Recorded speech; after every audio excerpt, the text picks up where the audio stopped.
Okay, so we were looking at this problem of first return probability, right? So, or first passage distribution, and so the question was some in d dimensions. You start from some origin, and what's the probability you reach there in time t? So we defined that as p1 p. And then we defined a generating function corresponding to this, which is g of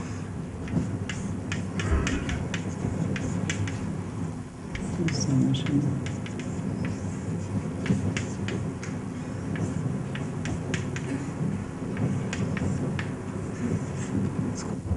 So I used n.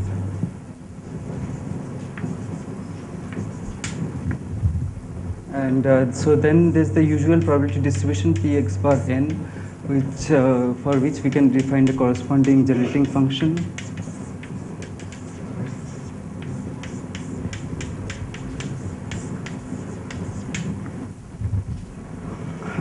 And then what we did was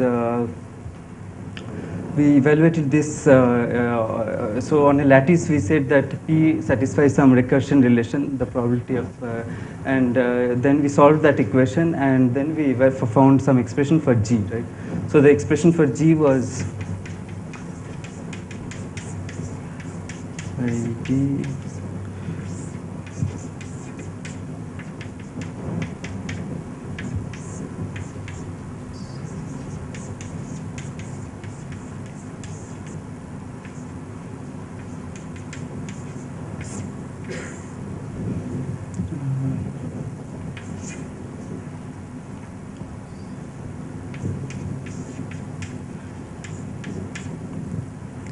Right, this is right? Okay. And then we were yesterday we were focusing on the question of when the x is 0. So we wanted to find g1 0 z, and we wrote a relation which is 1 minus 1 by g0 bar z. Right. So the way to derive this relation was to say that basically, if I ask what's the probability that I'm at 0 at time n, and this is given by delta n0 plus sum over n probability that I am 0 bar.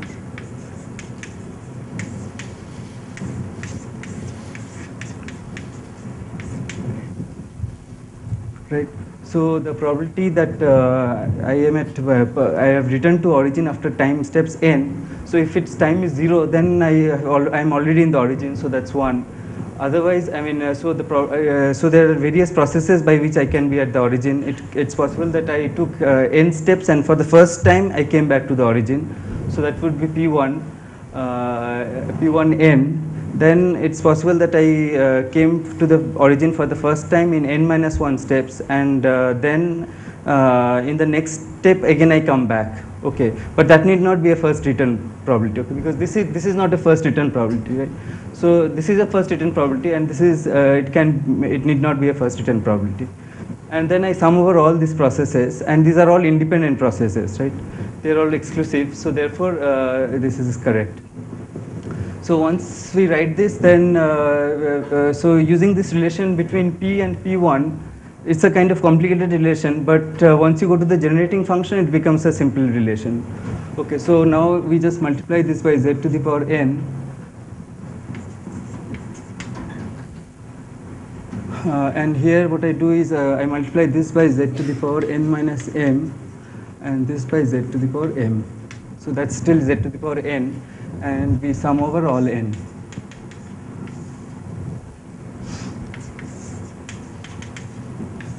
Okay, so therefore this gives g of 0 bar z equals to 1. So this only n equal to 0 is picked up, and this is then a product of two generating functions. Okay. So this is G1.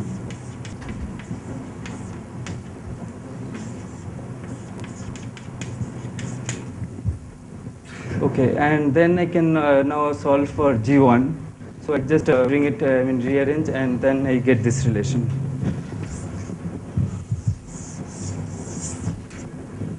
Okay, now if for a general site, if it's not the origin, then I can write a similar relation like this. Okay, so if it's not the origin, so then also I can write P of x bar n equals to, so now of course if it's not the origin, then since I'm starting from the origin, I won't have this term, right? So this term is there only if I start, if I'm talking of the origin.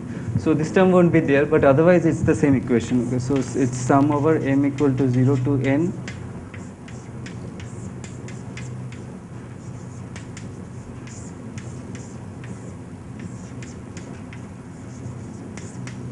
Okay, so what does this mean? This basically means that I start from the origin and I'm going to x bar, and this what are the processes? It's possible that I go here for the first time in n, so that would be if m is 0, and that is 1, and then it's possible that I go in n minus 1 steps to x, and then I do something and come back here. Okay, but this coming back need not be a first passage time. So therefore, this is p. And it's 0 because it's the probability of that it comes back again to the same point, right? And similarly, I can have, so this is n, then this is n minus 1 and 1, then I can have something like n minus 2, and this is some path of length 2, and I sum over all those processes, so that's this expression. Okay, so this is for general point x. Okay, so now again I do the same thing. I want to, so this again is a kind of, even if I know P0, trying to find P1 from this thing is kind of tricky, right? But if you write the generating function, then it becomes simple. So you just do Zn,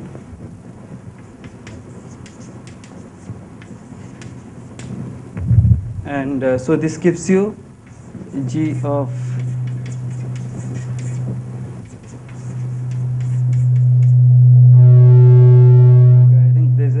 here maybe. Oh, this G.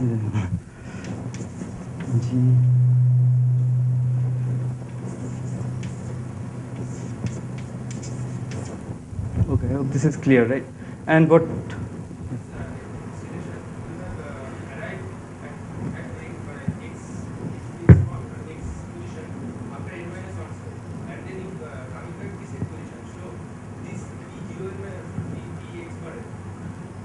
No, after I reach here, then I come back to the same point, right? So it's like starting from here I come, so it should be actually P of, it's starting from x and coming back to x, right? So that's like P of coming back, starting from the origin and coming back to the origin. So you can just put origin, because it doesn't matter where you start from and come back, because all points are identical, right? So, but it's coming back to the same point, so that's why it's P0. Okay, so this is G, so therefore we get, so you invert this, so we want G1, so the expression for G1, what's this, huh? Oh, I kept it here. Okay, so this is for, yeah, and so the other relation is G1, Z is equal to,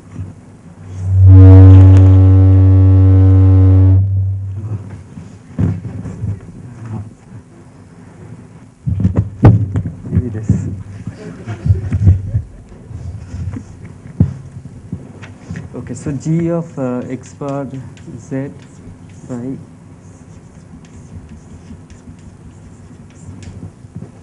okay, so these are the two important relations. So this is for x bar not equal to 0.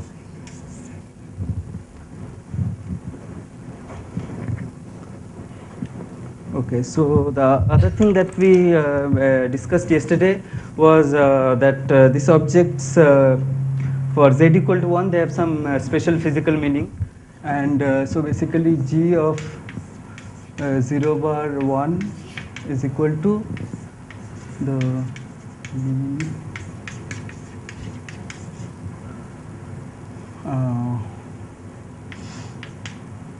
visits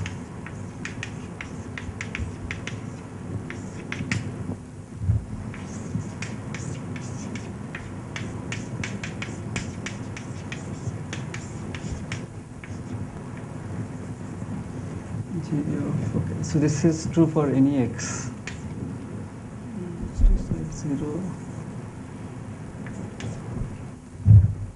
of probability of visiting or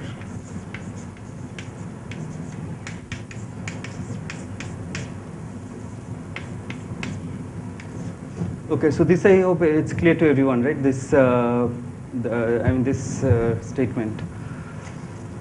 Okay, so and then basically what we so one thing we were able to show is that if you look at G1, the question, I mean probability of visiting the origin itself. I mean you start from the origin and what's the probability you again visit it.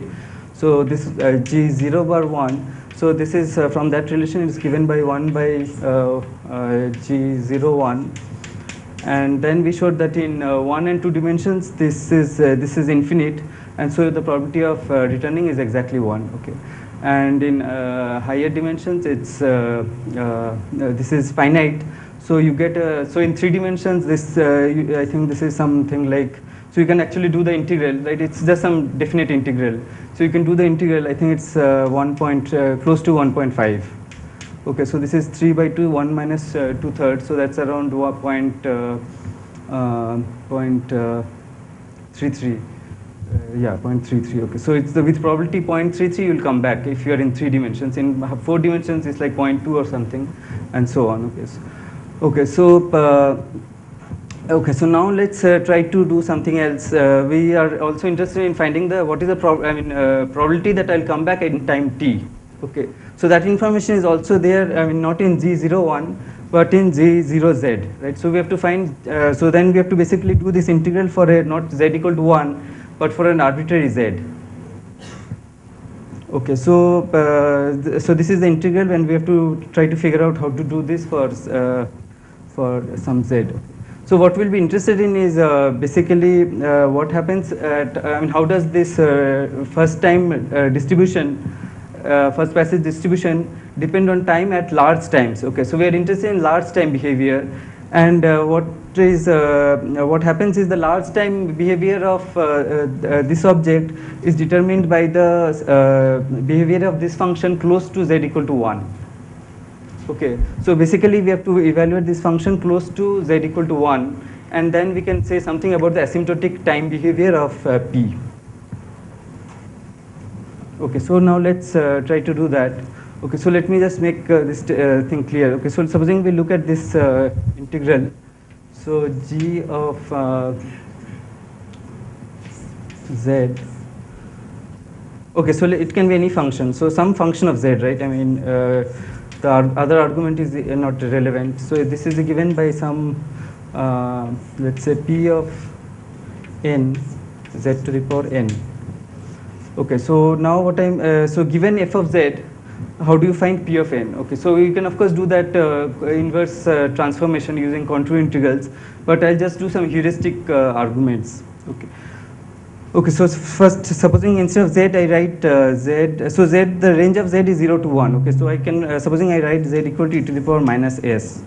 Okay, so then what I get here is f of s, and it's a different function, but I'll just call it f of s, equals to sum over n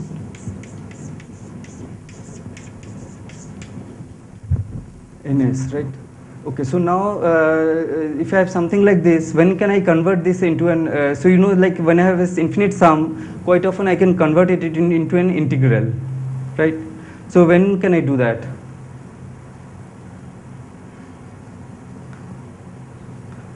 Okay, I can do it if it's kind of slowly varying function. If it's very rapidly varying function, then of course it doesn't make sense to convert it into integral. Okay, so I can do it if it's a very slowly varying function. Okay, so now it's a slowly varying function if s is kind of small, right? S going to 0, which is like z going to 1. This is a slowly varying function, and then I can convert this into an integral. So this becomes, let's say, 0 to infinity. So this was n equal to 0 to infinity, and now instead of I mean d, I just write dn ns. Okay, so now roughly speaking, since this is decaying exponentially, I have to do this integral till n equal to 1 by s, right? So this is therefore equal to 0 to 1 by s. I mean, so this is approximately equal to, so this is also approximate, dn. Okay, so I can drop the e to the power minus ns.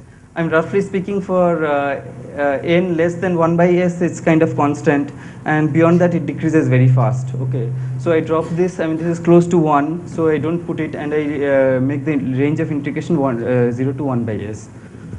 Okay, so now if you look at this, so I have f of s is equal to this, right? So now supposing I put s equal to 1 by n star.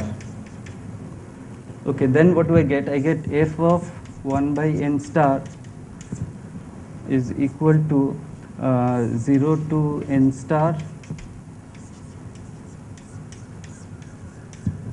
n. Okay, and now therefore p of n is what? And now can I invert this relation easily?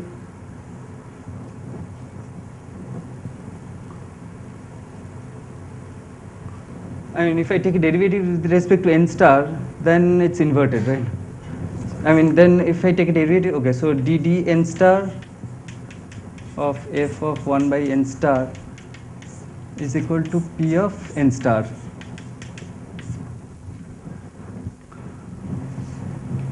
Right, so okay, so then, okay, so in some sense, in some heuristic way, I've managed to invert this, this relation. And if I know, so if I know f of z or f of s, right, I write z equal to e to the power minus s. So if I,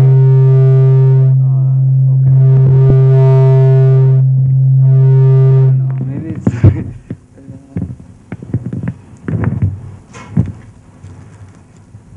don't think this is rubber.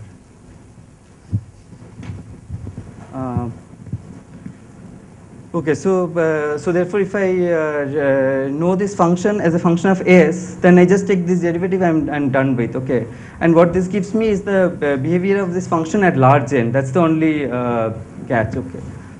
Okay, so now let's use this trick, and so basically we'll try to do this integral for z close to 1.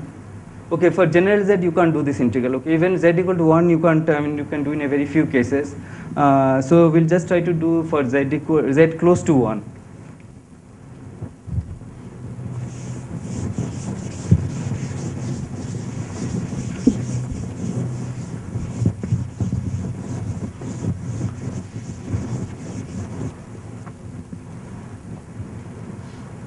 Okay, so this is what we want to do.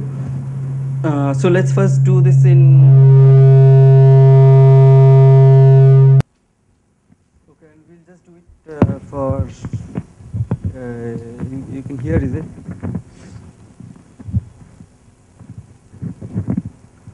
Okay, so we'll just do it for 0. Okay, so let's now do the simpler case. Okay, so this is then 1 over 1 minus z cos theta. Okay, so this integral of course one can do, but we won't do it exactly. We'll just try to,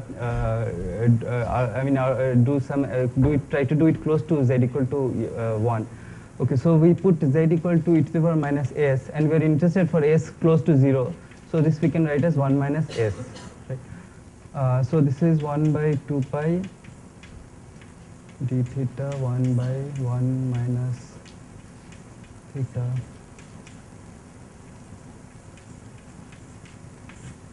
theta. Okay. Okay. So in this case, for s equal to 0, of course the integral diverges, right? So we have to, so which, and it's the divergence comes from close to theta equal to 0, right? So we can expand. So the most the important contribution to this integral is from close to theta equal to 0, right? So we just expand around theta equal to 0. So d theta 1 by plus s. Okay, and now,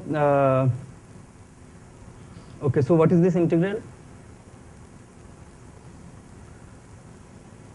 Huh? Tan inverse, right? Okay, so actually you don't have to do the, I mean, you can, without doing it one can argue, but let's just do, since we can do it, we might as well do it. So theta by, I think, root s, right? Root s, and then here also 1 by root s. Okay, and then what we again know is, since it's 0 is kind of important, so we can just write it 2, 0 to pi. Okay, and 0 is really the important point. The other point is, I mean, nothing funny happens. So at 0, this is what? Tan inverse 0 is? What? Oh, there is some problem. What is it?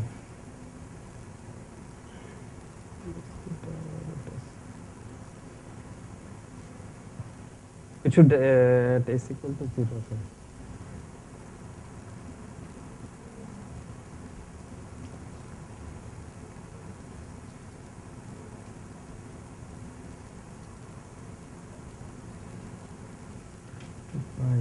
No, that's not right. What is the problem?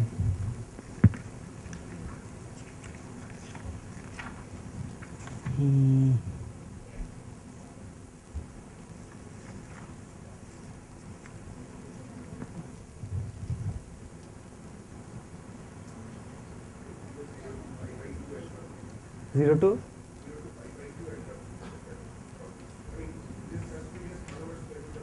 Yeah, one over, but this, but pi by 2 also, it's this 1 by root s is there. No, there must be some mistake here. Okay, let's.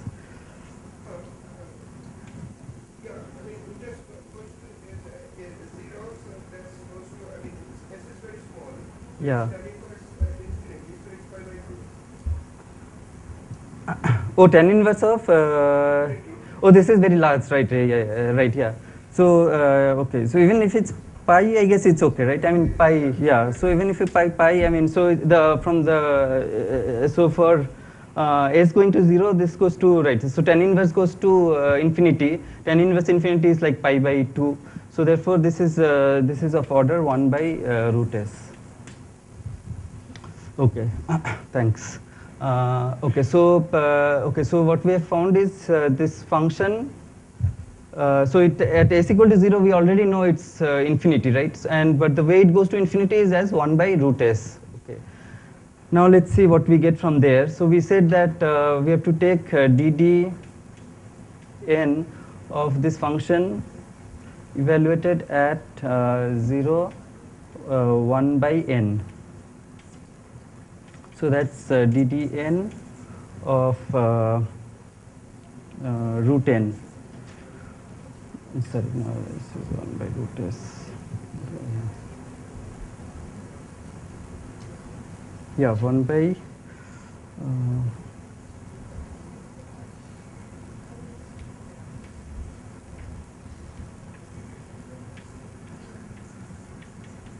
okay, so this is what we get. Okay, so now is this correct? Is this correct?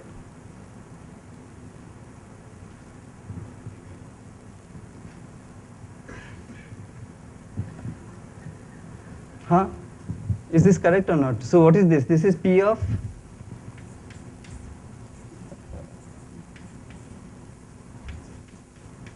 So from whatever you have read, is this correct or not? No, I'm not finding the bus. This is G, not G1. Right, I just found G and then I did this. So is this okay or not? Huh? Mean? No, but what is, I mean, what is this object? Right, yeah, it's, I mean, this is this object, right? It is minus x square by 4 dt 1 by root t, and I'm putting x equal to 0, so it should be 1 by root time, right? So it's 1 by root n, so that's correct. Okay, so this is just a check that it's things are okay. But what I'm really interested in P1. So what do I expect for P1 in 1D? At large times, what is the expectation? Huh? 1 by n to the power 3 by 2, right? So I should get 1 by, so let's see if we get 1 by n to the power 3 by 2. This. Okay, so how will we, now we have G, we can immediately find G1, right? So G1 is 1 minus 1 by G. So this is, so let's say 0 of S is equal to 1 minus some constant into S to the power half, right? Because G is 1 by S to the power half, so this is 1 minus A S to the power half. Okay, so now again I do the same thing. I take ddn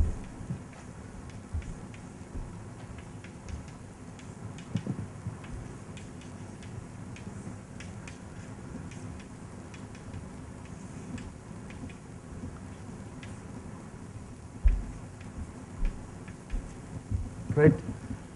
A is, I mean, there will be some constant, right? I mean, which we don't care about. It's independent of n. So, so I'm just putting some constant. And because this we are just doing some asymptotics, right? So there will be some constants and ons which come. But okay, so we get the right time dependence of the return time probability. Okay, so in 1D at least we, using this method, we have recovered what we already know from other methods. Now let's go to 2D and see what we get. So we just have to change this integral. D theta 1, d theta 2 square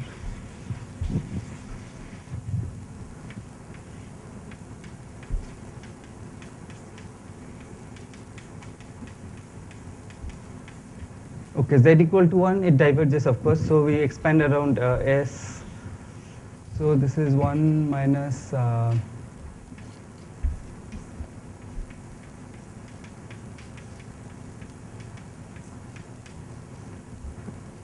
plus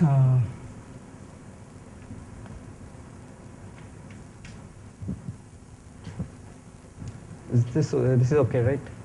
And so since it's divergence, I can expand around theta equal to 0. So this will give me theta 1 square plus theta 2 square. Okay, so this is the integral. So again, I can forget this factor of 2. Let's just do this integral. Right, okay, so now, so this is d theta 1, d theta 2, of course. So now what do I do? Polar coordinates, right? So if you go to polar coordinates, this becomes, so forget the factors. So this is d theta, and there's a theta divided by theta square plus s.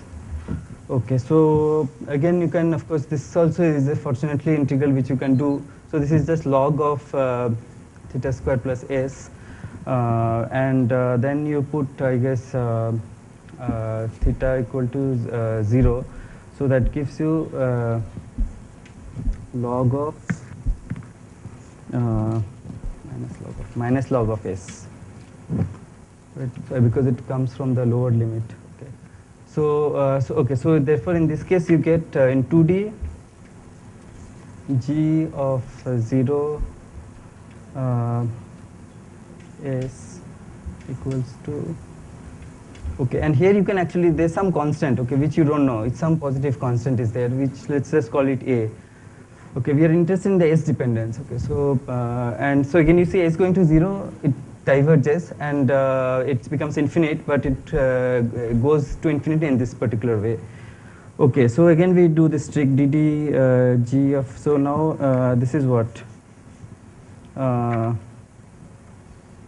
minus.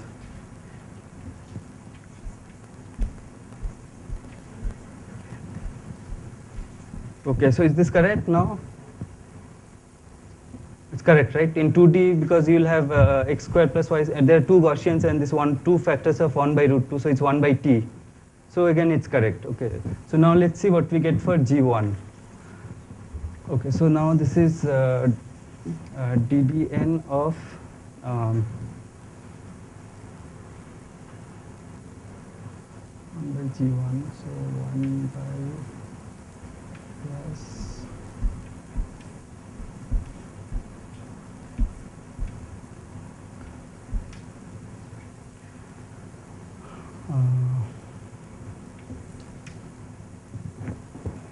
okay, right. So this is then equal to so this is 0, and so this is 1 by n.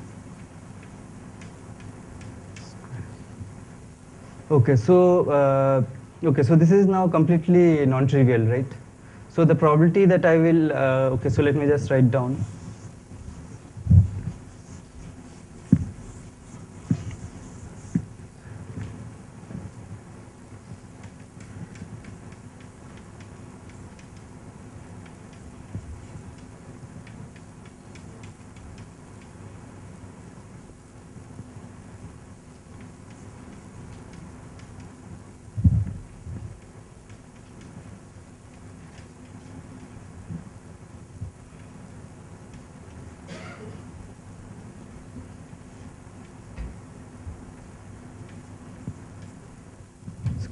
Okay, so here, I mean, in 1D it's a big change, right?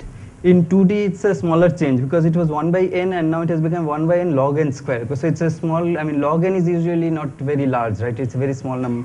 So it's a small correction to this. And so now in d equal to 3, so this is what?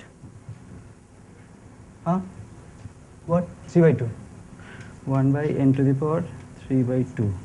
And what do you expect here? Okay, so here actually again you have to do this. So this I'll just leave as a, I won't do the calculation. So I'll just tell you how to do it. Okay, so here of course you will just do the same thing, put z by 3 and plus cos theta 3. Right. Okay, now the important difference is what? If you put z equal to 1, this integral is finite. Right. Okay, so therefore, when you if you just naively do this expansion, you won't get the correct answer. Okay, so what we have to do is, see, what we are trying to do is we want g of 0s.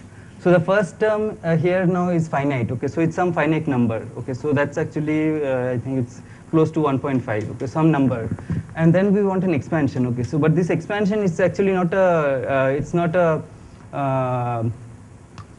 what is the word? Analytic expansion. Okay, so it's a singular expansion. Okay. So the first term actually will be I think s to the power some fractional power, maybe s to the power half.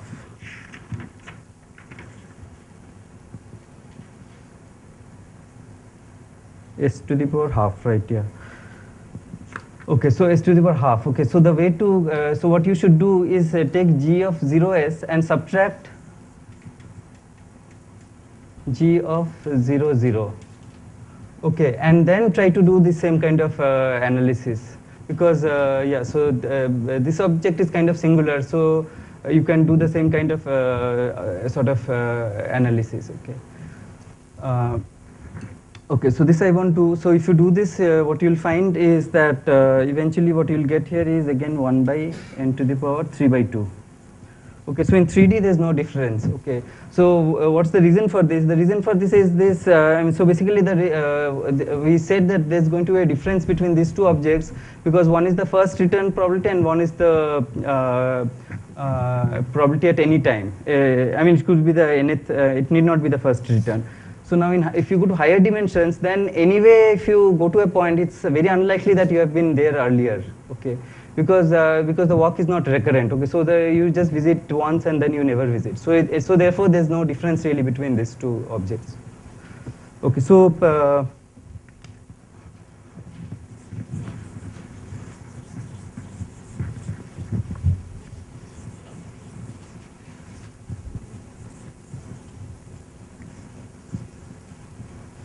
okay, any questions?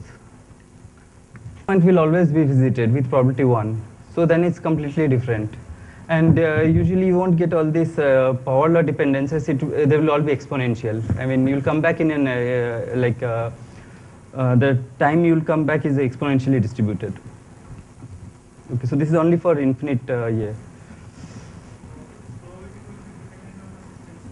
Will depend on the system size, right? Yeah. So as you'll go to n large is infinity, then you'll there will be some region where you'll get a power law, and then you'll get an exponential decay, right? And if you have done simulations, you see this, right? And typically there's a power law regime, and then it sees the system size, and you get exponential decays. Okay. What else? Something.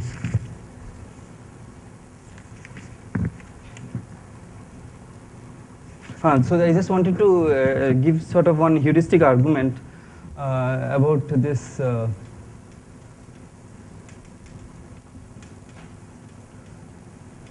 About why the mean number of visits in 1 and 2D is special, is infinite, and in higher dimensions is less. Okay, so if you just imagine a random walk, so it's doing some walk. Okay, so in time t, I mean, how far has it gone? I mean, what is the, so it starts from here. What is the size of this? So it will look something like this, right? So what is this size? Huh? What in time t? Square root of t, right? T to the power half. Okay. And so how many points will be there in this region?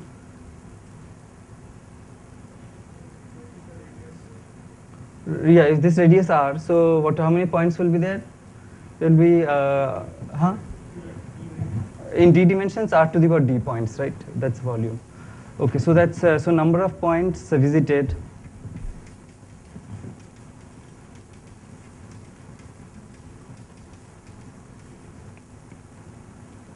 Is t to the power d by 2.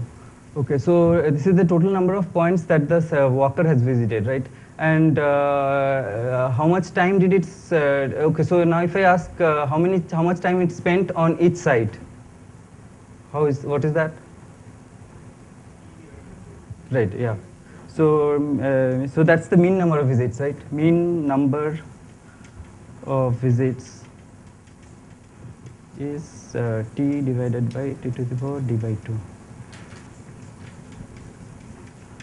Okay, so now you can see that in 1 dimensions this is t to the power half. In 2 dimensions it's t to the power 0. 3 dimensions it's 1 by t half. Right. So therefore in less than 2 dimensions you can see that as t goes to infinity this becomes infinite, while in higher dimensions it goes to 0. Right. So that way you can understand that d equal to 2 is kind of special. Okay, so here it is you get 2 to the power 0, but actually you have to do some more refined calculation. But at least roughly you get the picture here.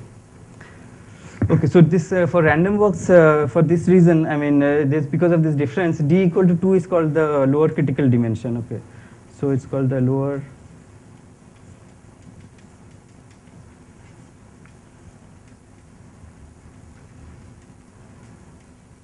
And then you can do another problem. Okay, so so you can ask the following question. Supposing instead of 1 walker, you have 2 walkers. Okay, and so you have 2 random walkers. Okay, or it's like, and they are doing some independent random walk. And okay, so this is the question. Like you have 2 lions. Okay, and what's the probability that they will actually meet in some finite region? Okay. So now, does it look like there's more probability if, okay, so earlier I was, okay, so maybe let me not spend too much time on it. I just want to mention that this is another object which is obviously interesting, right? You have 2 random walkers, and what is the probability that they will meet in some finite region? Okay. So again, you can do similar calculations, and what you can show is that in dimension greater than 4, they will never meet. Okay. But in dimension less than 4, you can show that with some finite probability if they will meet in a given region. Okay, so therefore d equal to 4 is called the upper critical dimension. Okay, so this I won't discuss. I mean, so there's some discussion. So there's a book called Iziskan and Drufe.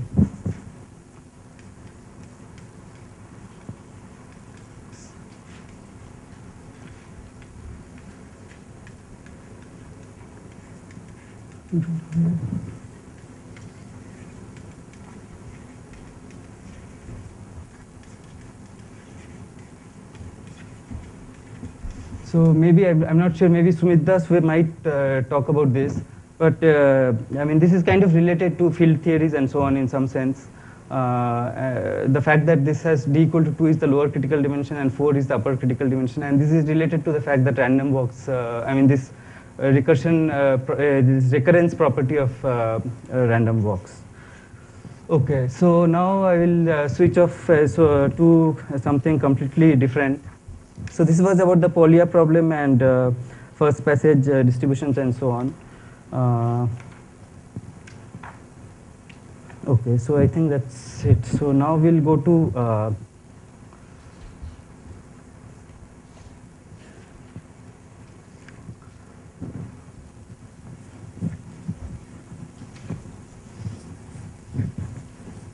the series control and voice. That's another place.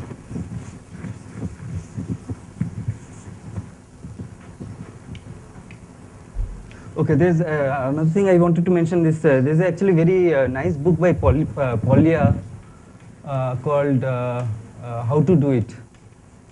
Okay, so I don't know if many of you have seen this, but it's just a book which tells you how to how to do a lot of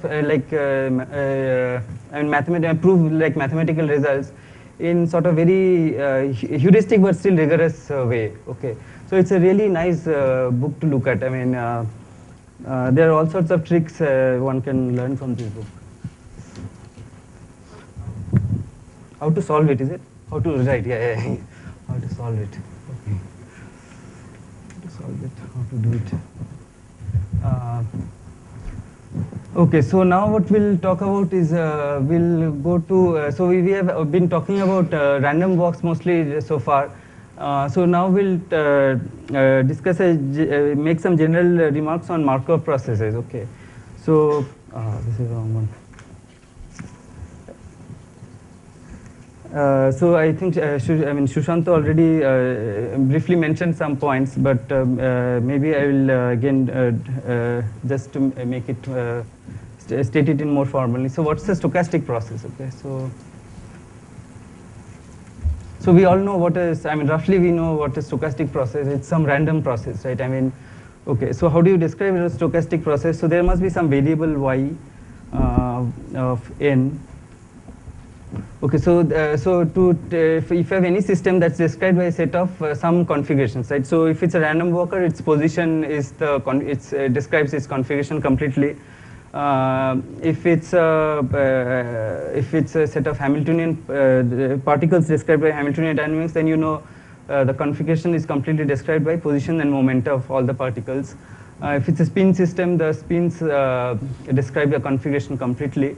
So this y could in general is the set of variables which completely describe the system, right? And then this system is evolving in time. Okay, so both y and n can be either, so you can talk of discrete Markov processes where this y, discrete stochastic processes where y is discrete. It can take like spins +1 or -1, or it could be continuous process. And similarly, the time also can be either discrete or continuous. Okay, so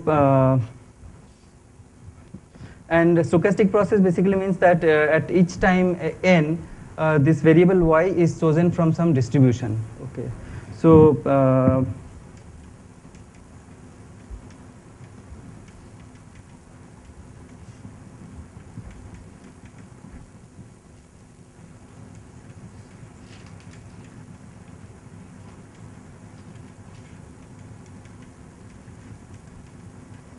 okay, so if I, for example, the outcomes of tossing a coin, that's a stochastic variable, right? So in function, so at each time it can be either +1 or -1. Next time it can be +1, -1.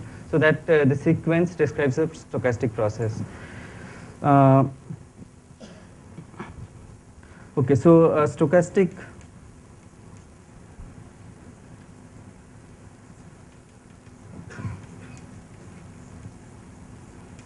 is so how do you describe such a process? It's described by a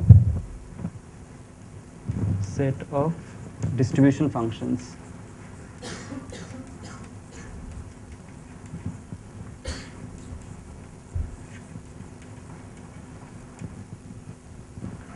Okay, so what are these distribution functions? These are various so this is a P1 of, let's say, y t. So this is a one-point function. It gives you the probability that at time yt is equal to y, Right. Then there's a 2-point function y2 which gives you, okay, so I'll just y1, t1, y2, t2. This is the joint probability that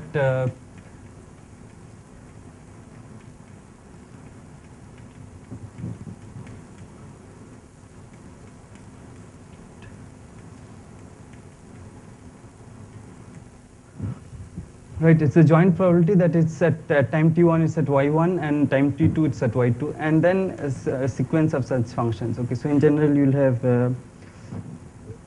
p3 y1 t1. So when it's joint, I'll put the semicolons. Okay, so y2 t2, y3 t3, so on, and then so on, right? So so if you, any stochastic process will be completely described by this infinite set of distribution functions.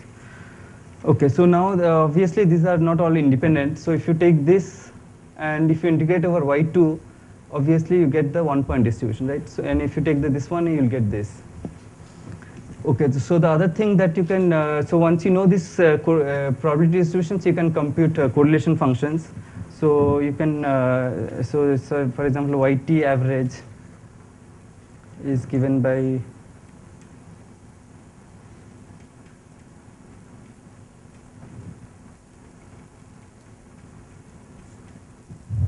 and y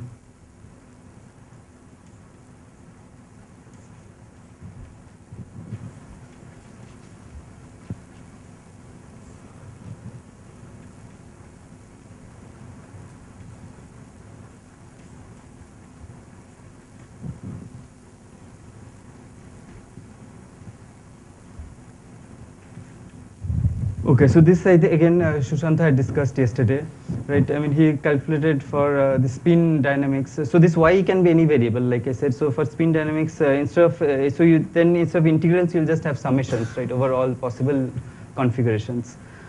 Okay, so this is 2-point some. So so given these distributions, you can compute all possible correlation functions. Okay, and this is how they are defined. Okay, so to compute like a 2-point, so this is in time, 2-point correlation, you obviously need this distribution, right? So given this, you can't calculate this. So that's why you need this hierarchy of correlation functions.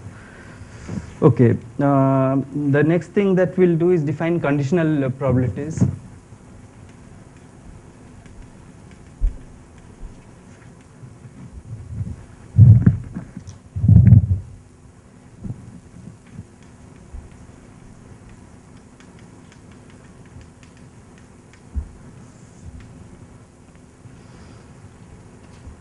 Okay, so conditional probability is basically, so let's say if you look at P of P2, Y1, T1,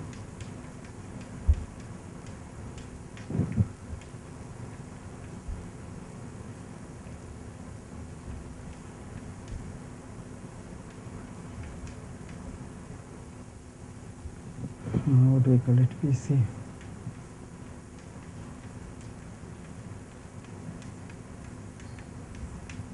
Okay, so this is how the conditional probability is defined. So this just says that what is the probability that given y1 at t1, what is what is the probability that you get y2 at time t2? Okay. So I think yesterday Sushanta had defined it with a flipped convention. So here I'm using given this, what is the probability of this, right? Okay, so this is how conditional probabilities are defined, and this then this as follows. Okay. Okay, so you can also write something like P3. So far I've not talked about Markov processes, right? This is true for any stochastic process. Okay, so let's just write something else. Y1, T1, Y2, T2. So here I have to say that time T2 is greater than T1.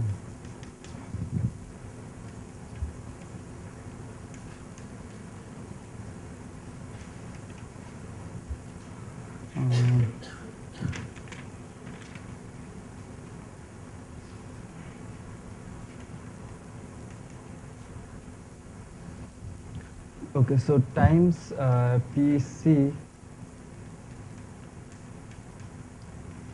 given y1, t1, right? So this is again true, right? It's obvious that y1 this is a joint of y1 t1, y2, and then y3 t3 given this. Okay, so here t3 is greater than t2 is greater than t1. Let's say. Okay, so now, so all this is true for any stochastic process. Now, what's a Markov process? Markov process is basically when you write something like this, I'm saying y3, t3 given this one and this one, right? So now for a Markov process, it only depends on the like the previous time. Okay, so it doesn't depend on all the time steps. So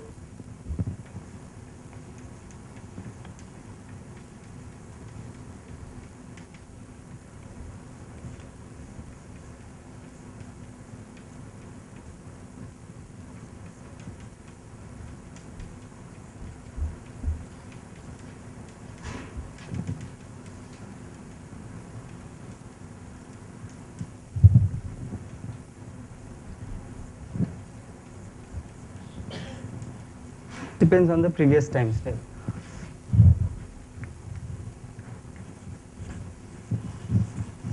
I mean, just these two distributions contain complete information.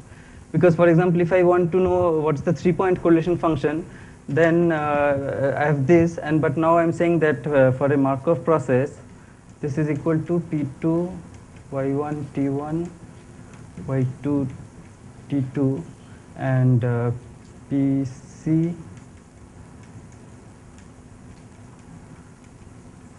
right? So if I just know these 2-point distributions, then I can find the 3-point distribution. And similarly, any n-point distribution, I can express completely in terms of this this thing. So this object, of course,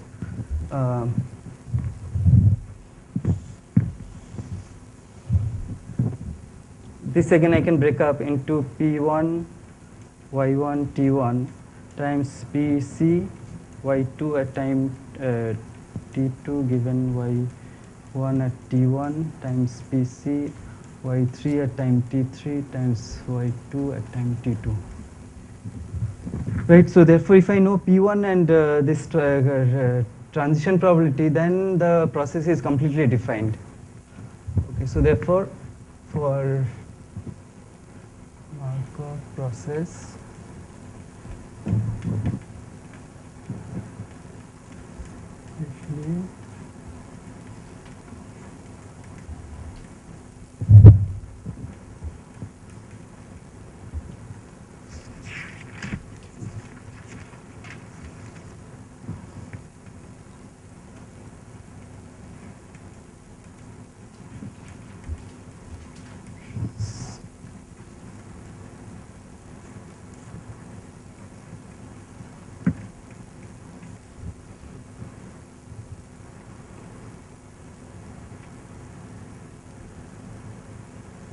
okay, so now let me just state some results for such a, okay, so this is what a Markov process. Now we'll just focus on Markov processes.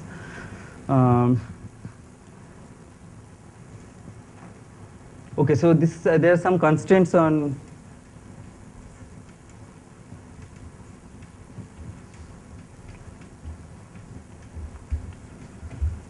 PC. So supposing I write P2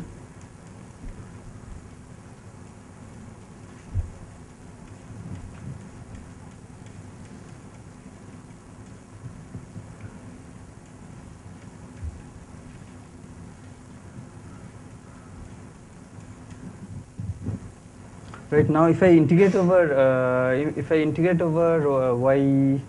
y1,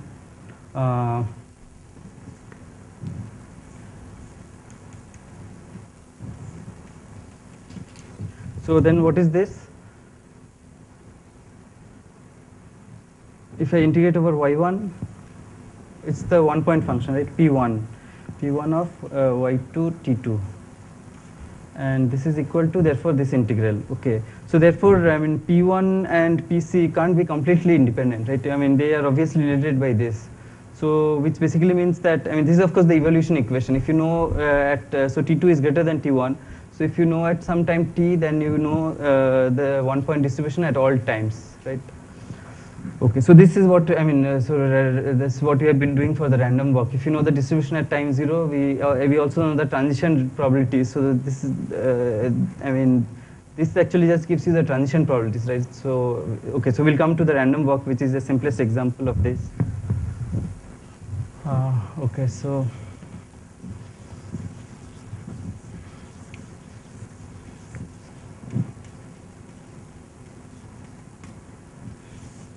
Okay, so to prove this, we'll just start from this relation. This is equal to this. Okay, and now supposing I integrate over y2. Okay, so if I integrate over y2, what do I get? If I integrate this this side over y2, the object that I will get is what? P2, right? So it is P2 y1 T1. So I am assuming T3 is greater than T2 is greater than T1. Y3 T3, and the left hand side is an integral over dy2. So for Markov process, it's this. So it's P1 T1 times PC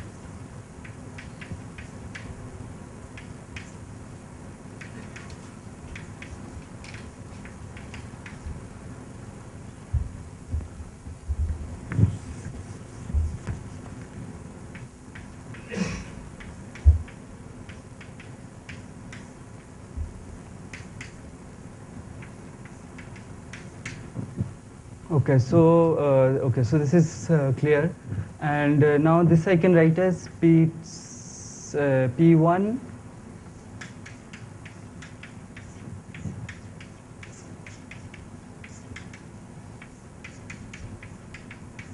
T1, right?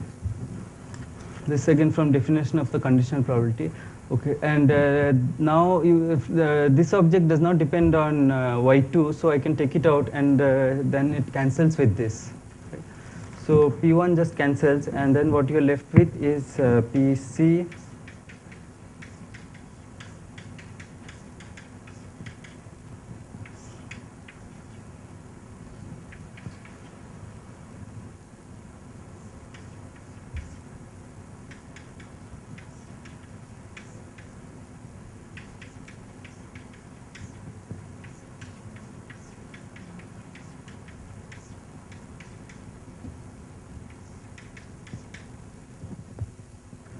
Okay, so so this is called the Chapman-Kolmogorov equation. This is a relation between the transition probabilities. Okay, so basically, physically, it's really simple. This is the probability of transition from y1 to y2, and then transition from y2 to y3, right? So, and then you sum over all the intermediate steps, right? And then you get the transition between y1 to y3. So, in if this is your y space and this is time, so you're going from y1. So let's say this is y1, and y2 is somewhere here, and y3 somewhere here. So you're asking what's the probability of transition from y1 to y3, and these are 3 different times. So you can go so at time so at this time you can go to any place and then go like this. Right. So so this is time t2. And you at time t2 are summing over all possible positions of y2 and calculating this product. Okay, so that's the physical way to understand this. Okay, so for the random for diffusion, so is diffusion a Markov process? It is Markov, right? So what is this object?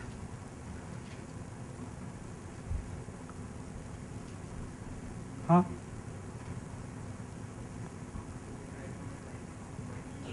No, in the continuum. What is this object? Gaussian, right? And so what exactly is it? What is the form?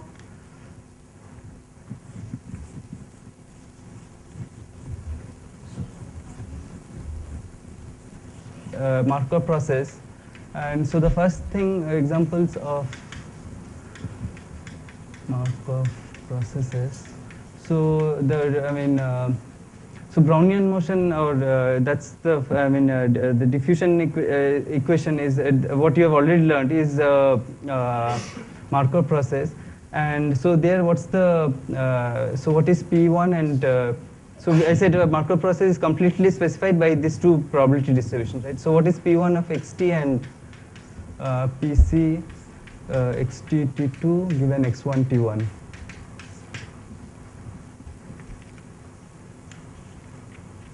Okay, so actually because of this relation, we only need it at any time, right? And then you can find it at all times. Okay, so if we know px at 0 and this transition probability, then the Markov process is completely specified. Okay, so usual diffusion is what you say is that this is equal to delta of x, and let's say this object is what? 1 by right, yeah, 4 pi d t2 minus t1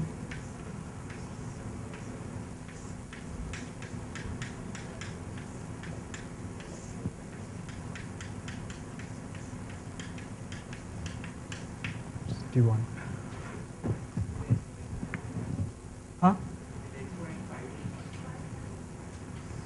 Thanks. Okay. So this is the PC. So this is obviously is the transition probability, right? Given it's at x1 t1, what is the probability? It will be at x2 at time at x2 at time t2. This we have that's what the definition is. So this is correct, right? Okay. So you can I mean it's you can verify that it satisfies this relation. Okay. So if you take this object and take another object e to the power minus x3 minus x2 squared by 4 d t3 minus t2 and do the integral over x2, yeah, so it's, and then you'll find that you'll get e to the power minus x3 minus x1 square by t3 minus t1. Okay. So it's not obvious, right? I mean, you have to do some less, like it's a Gaussian integral, which is you can do easily, but the answer is kind of surprising if you think about it, right? And because t2 completely goes away, you just get t3 minus t1 in the denominator. Okay. So it's a good exercise to just do and convince yourself this is correct. Okay, and actually what you can do is now this you can break up the time into lots of small units, and therefore you can then you get this what the path integral representation of this object. Okay, so that's basically follows from just I mean you can break up the time into smaller and smaller parts, right? And each part you just put in something like this, and then you will get a yeah. Okay, so I'm kind of going fast because but any questions? No. Okay.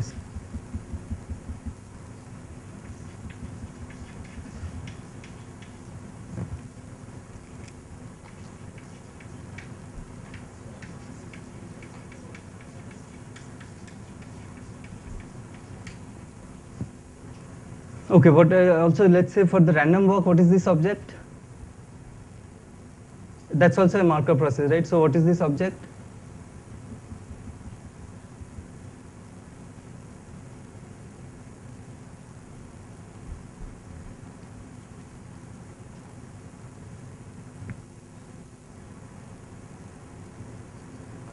So there, I mean, this is a discrete variable, right? x1, x2, random walk on the lattice. So that's a discrete variable. Time is also discrete, but I can still define probability if I'm at this point. What's the probability I'll be? This just means that, right? Probability I'm at x at time t.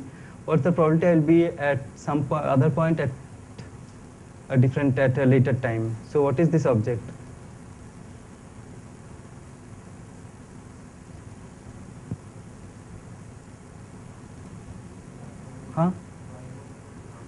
No, I mean, you just think of definition of random walk, right? If I'm at probability, if I'm at x, what is the probability I'll be, let's say, okay, so let's say t1, t and t plus 1.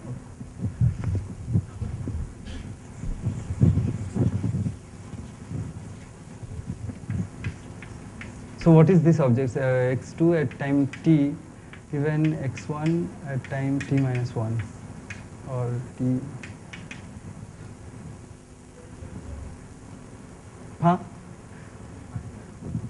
Just P.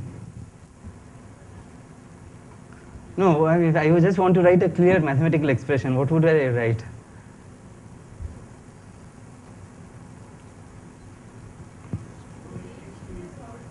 Yeah, so it should be probably something like this, right? X1.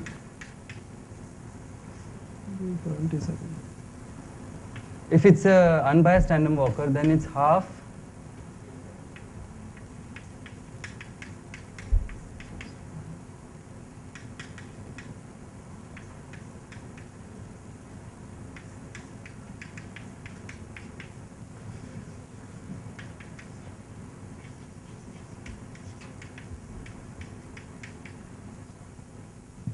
right. Agreed, right?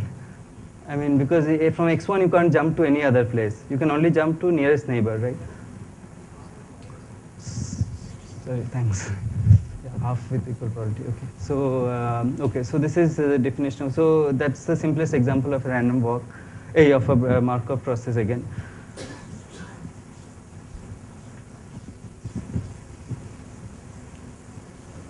And if it's not t plus 1, then also we know how to do it, right? If it's t plus 2, then also we know how to do it, right? And yeah, because I mean, this also we have actually solved, right? Given you start from at some point on a random walk, what's the probability I'll be at any other point? So if it's some general time t1 and t2, do we know the answer?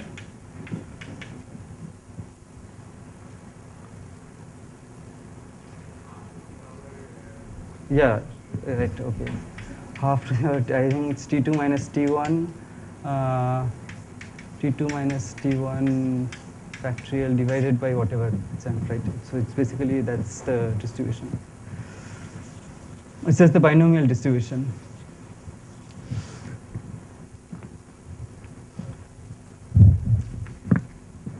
Okay, so I was defining a homogeneous Markov process is one where this PC y2 t2 depends only on the time difference. Okay, so in general, a Markov process, for example, if I'm doing a random walk, it could be inhomogeneous in the sense that somewhere else my diffusion constant might be less. Like someone asked, the diffusion constant depends on space, right? So I might be diffusing here very fast, but at some other place it's slow. Okay, so that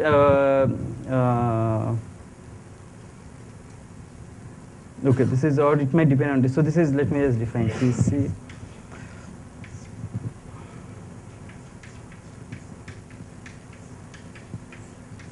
Okay, so this is homogeneous in space really. Okay, so it only depends on the time interval, okay, and not on the both the times t1, t2. So that's called a homogeneous Markov process. Okay, so now it's clear that if I know PC for a homogeneous process,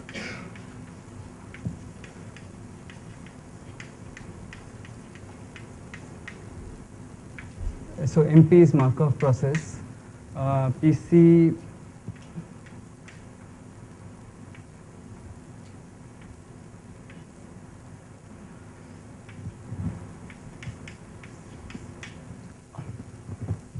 zero. So if I know if the time difference is 1 and I know this object, then actually I know the process completely. Okay, so that's because I have that I have this Chapman-Kolmogorov process by which I can find, for example, if I want to find PC y2 at time 2 given y1 at 0.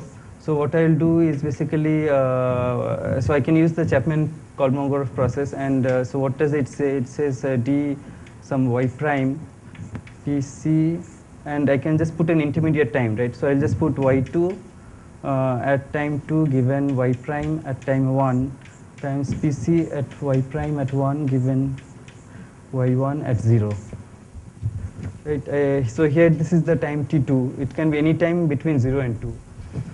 Okay, now because it's homogeneous, it depends only on t2 minus 1, right? So I can just call it 1, 0. Right. So therefore, if I know this 1, 0, so the one-step transition probability, then I can find any transition probabilities. Okay, so now Okay, the other thing I should mention is it's just some definitions that's good to know about so that you know what people are talking about. Is a Markov chain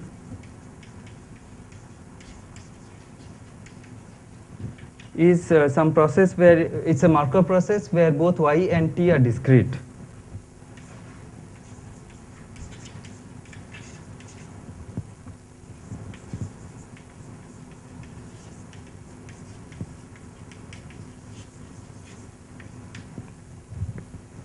So random walk is a Markov chain. Diffusion is not a Markov chain, right? Okay, so so now we'll so for some time let's talk about Markov chains. Markov chain. So we saw that if we so basically we need to know this transition probability y1, y2 at 1 given y1 at 0. Okay. So what's the probability of transition from y1 to y2 in one step? Okay. So that's like in the random walk. If we know this probability of transition in one step, then we can find all other probabilities, right? So this is the only thing we need to know. Okay. So now I'll use a new notation. This transition probability. So it's basically transition from any possible configuration to any other possible configuration, right? Okay, so now, so I have this configuration space for the system. Like for the random walker, it's just the position of the walker, that's the configuration. So instead of using y1, y2, I'll use some indices I and j, okay. So I'll call this I and this is j. Okay, so j refers to some configuration and I refers to some other configuration, okay. And so this object, I'll just call it wij. Okay, so it gives the probability of transition from state j to state I. Okay, so this is the so this is called the W matrix sometimes. Okay. Okay, and then we had some equation like p y t y prime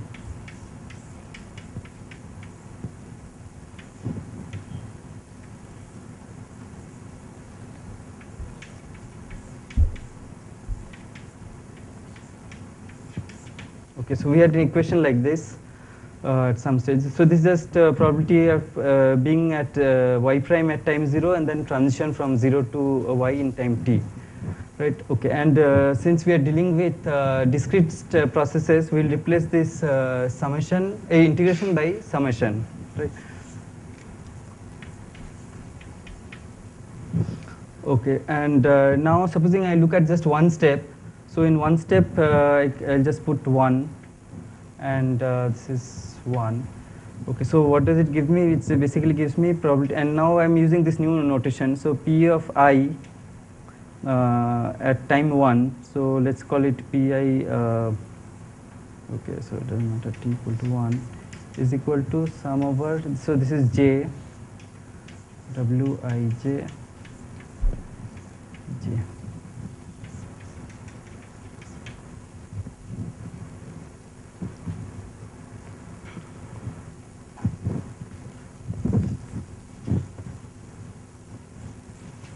A vector of so you can just imagine all possible configurations. So if you have a random walker on a lattice, or let's say if you have a spin, it has only 2 configurations, right?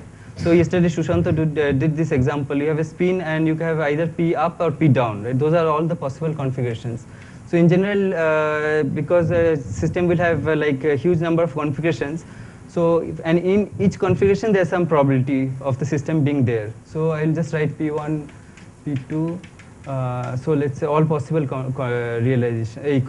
configurations. Okay, so what is C? Okay. So the number of configurations, let's say it's some m. Okay, so I have some vector like that, and its evolution in time. So it evolves in time through this matrix, right? So at each time step, it goes to p prime equal to wp. Okay, so I can even put some like I can write like this. Okay, so w is a matrix which is called the transition matrix or W matrix, and it gives the probability of transition from state J to state I. Okay.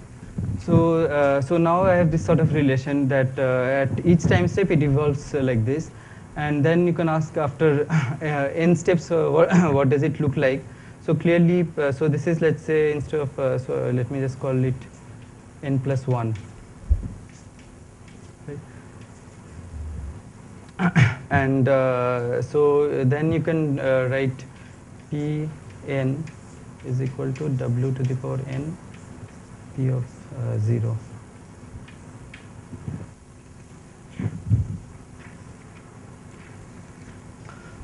Okay, so this so now let's look at what are the properties of this matrix. Okay, and what can we say about, like, so now we have some probability vector.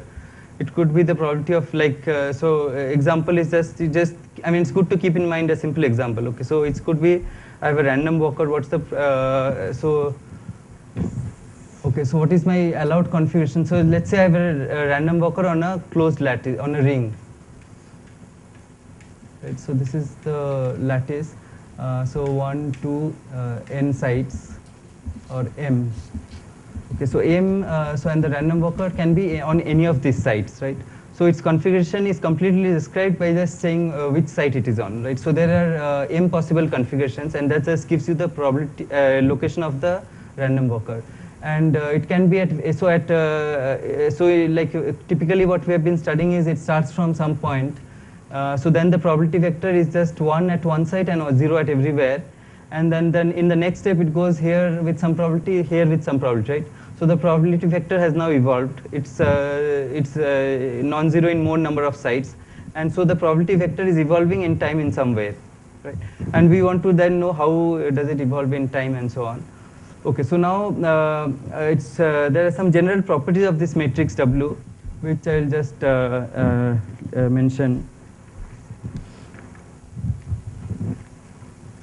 Okay, so examples are, so one is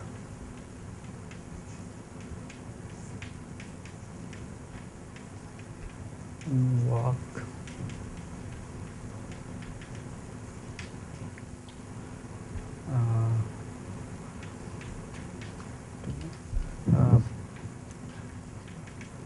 Or in a ring of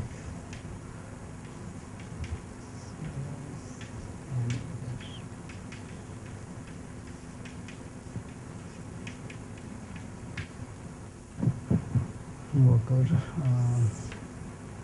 and so this is one.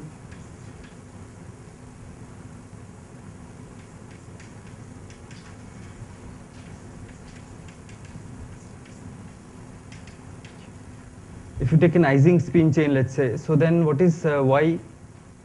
It's the set of spin configurations, right? So y in that case would be, so you have let's say n spins or something. So let's say n spins. So sigma 1, sigma 2, sigma n. So this is a typical spin configuration, and so that's y.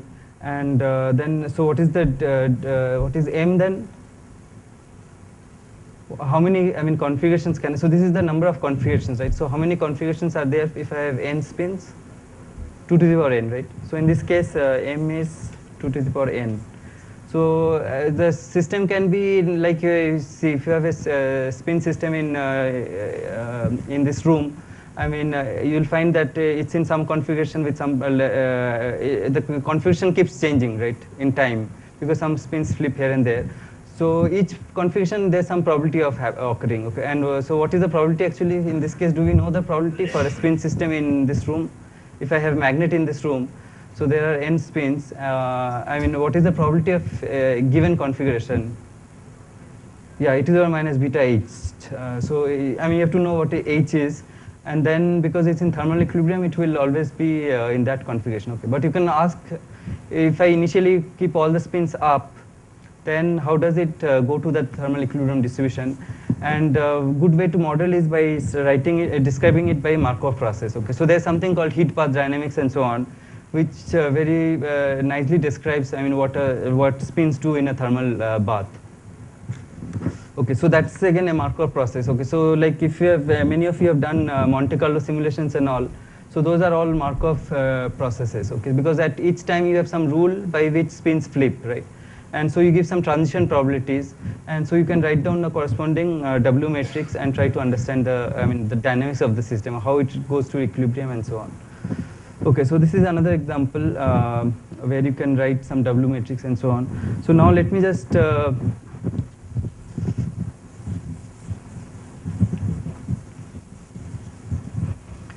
give some properties of this matrix W.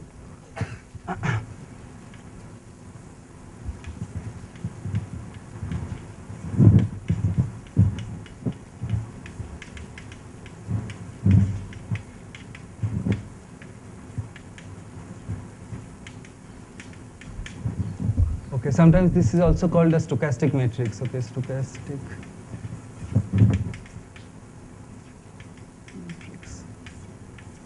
Okay, so first, so it's clear that Wij, it has to be greater than or equal to 0, right? I mean, they have to be positive elements because these are transition probabilities, so they are all positive.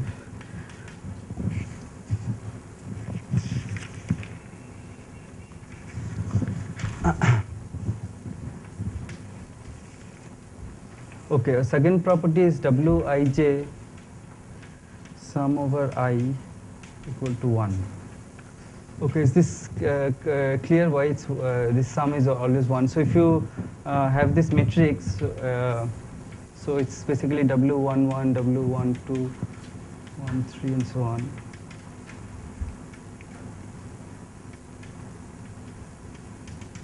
Right. So what I'm saying is sum over I, which means if you sum over all the column elements, it's all 1. Okay, so why is that? Right, yeah, so this is the transition from J to I, and you're summing over all possible transitions, right? So it has to be 1, right? So this sum is 1. Okay, so now from okay, so one thing you see is that, supposing there's a vector such that,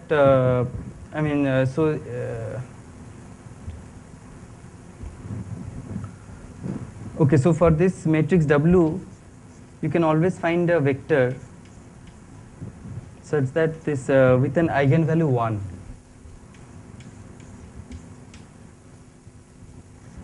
Okay. So now, so this is, what does this mean? This means that if I, this vector, you can show that this vector has, all its elements are positive, okay, and it's normalized to 1. Okay, so now what does this mean? That if I start my initial distribution in this vector, then it does not evolve in time, right? So because this is the evolution, right, Pn plus, so if I put P0 as this P, so I'll just call it steady state. So if I choose this as my initial probability vector, then it does not evolve with time, right? So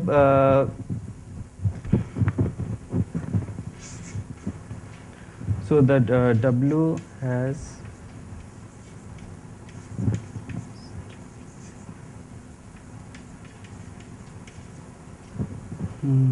one.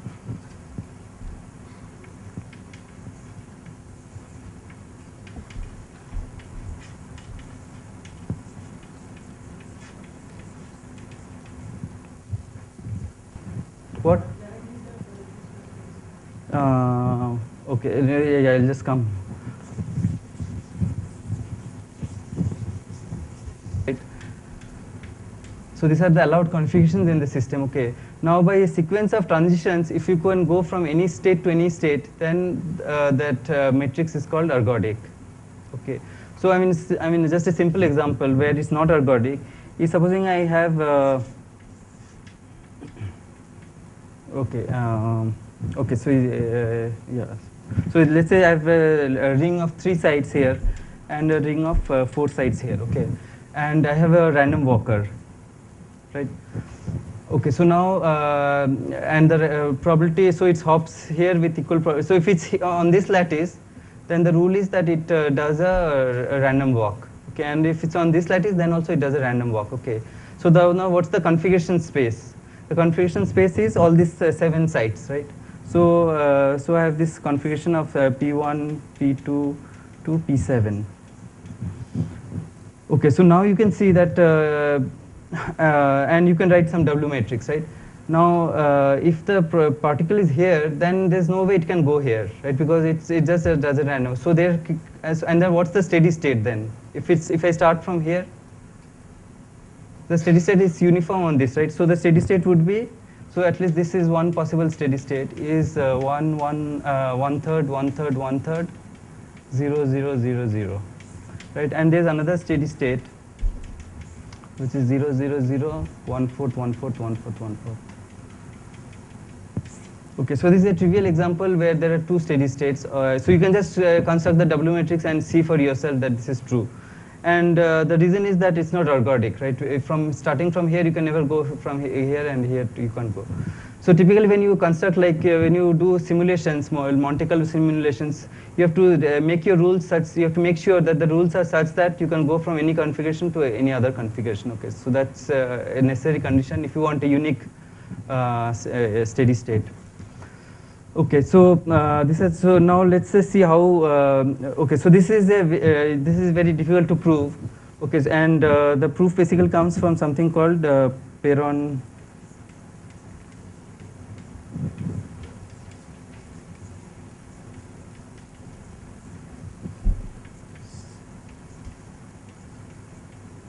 That there is always a right eigenvector with positive elements, right? With eigenvalue 1 and positive elements.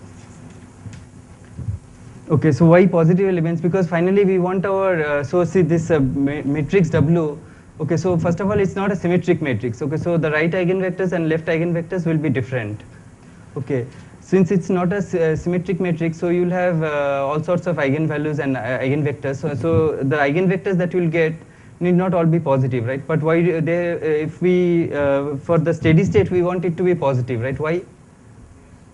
Because they are probabilities, right? Because they have physical interpretation of being probabilities. So at least if we want steady state eigenvector, this eigenvector with unit eigenvalue should have all positive elements, right? So that's what this theorem proves, that there is at least one eigenvector with positive, with all positive elements. Okay. So this is a difficult theorem which I won't prove. I mean, you can maybe, so if you look at this book by Van Kampen, Stochastic Processes in Physics and Chemistry, there's, I think, maybe there's a proof or there's some reference to a proof. So this is, okay, so this is actually a very good book also. Van Kampen.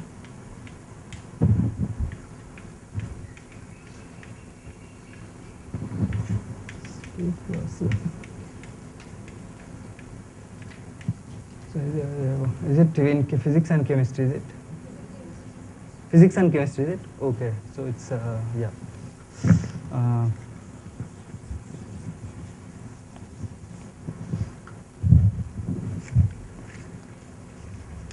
Okay, so now one thing you can quickly see actually is that there is actually definitely one eigenvector with eigenvalue 1. That is kind of very easy to prove.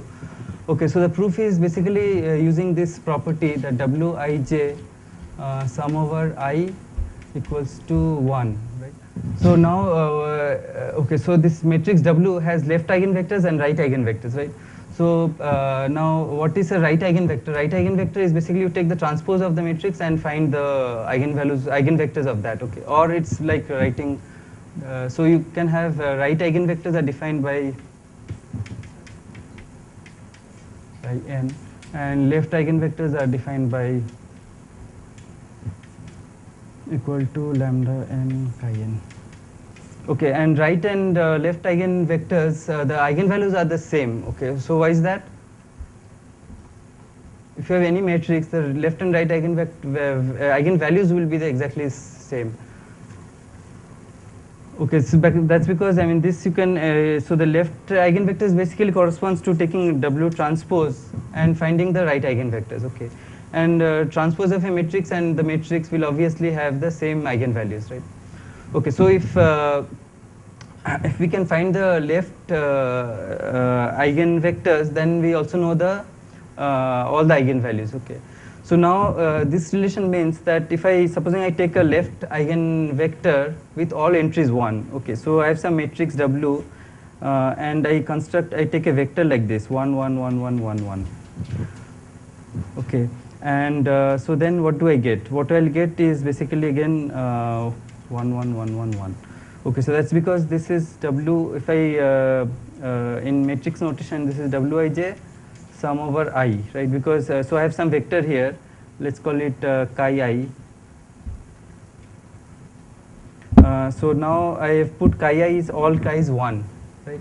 And if it's all 1, then I can remove this, and now this is 1, right? Because of this property of that's the sum of columns is 1.